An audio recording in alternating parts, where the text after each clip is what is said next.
habersin ne Türksün, seni gören yollara dökülsün.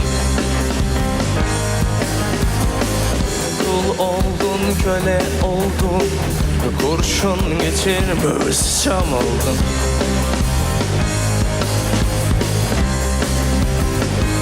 Bütün dünya izler durur, afeti yazan bekler durur. Hedefini al, piyasını al, her şeyi al. Yandı dertler, bitti tasa, ben kurbanım bu cambaza. İki gözüm kadar eminim sen yoksun. Kul oldun, köle oldun, kurşun geçirmiş çam oldun.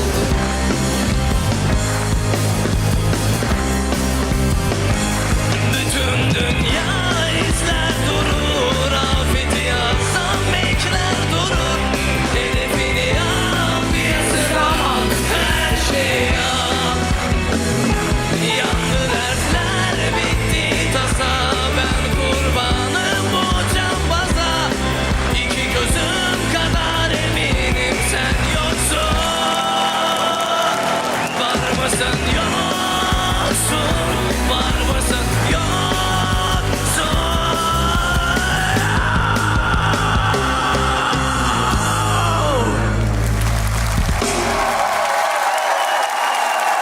Ay ay ay.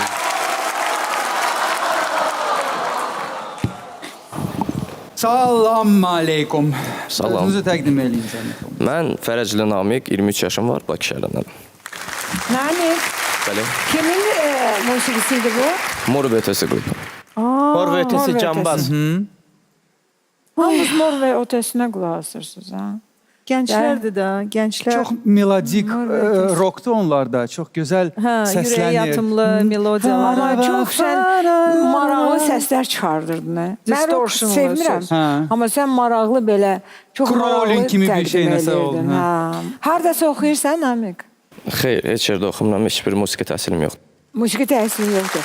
Amma necə bəlkə qəşəng bu musiqiçi oxuyursan. olaraq oxuyursan bir yerdə çıxış edirsən. Müəyyən bir dövrə qədər çalışırdım. Məsələn, hərbiyə gedib qayıdandan sonra Ümumiyyətcə başqa bir çalış, iş. başqa bir sənət Başqa üzrə sferadasan, hardasan? satış təmsilçisi. Maykova bir Qapılar- dənə göstər bizə zəhmət olmasa aç pəncəyi baxın Maykova.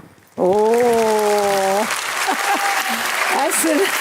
Rocker. Laf ürəyindən oldu elə bil Namiqin. Ve efirden bizi gören prodüserler, musiki prodüserleri, bu yarışmaya katılan insanları çok dikkatle izlesinler. Onlar bizim heyətdədirlər, onlar yox çıxdılar, fərq etməz. Səslərə fikir versinlər. Çünkü həyat bu çərçivədən ibarət deyil. Bu bir yaxşı bir meydandır, yaxşı bir məkandır ki, ictimai televiziya sağ olsun yaradıb. Bir də İnsanlar bəli, gəlir ictimai özünü televiziya göstərir. vasitəsilə səni bir çox rock qrupları artıq gördülər. Və Namik kimi ifaçılar, Bəli. Namik kimi Seçici ifaçılar, elədim. rock ifaçıları Azərbaycanda rockun alternativliyini pozub onu daha da ictimailəşdirəcəklər. Sen ulduz olabilirsen, buna inan. Təşəkkür Buna inan. edirəm. Gel. Gel bir seninle görüşelim. Görüşək.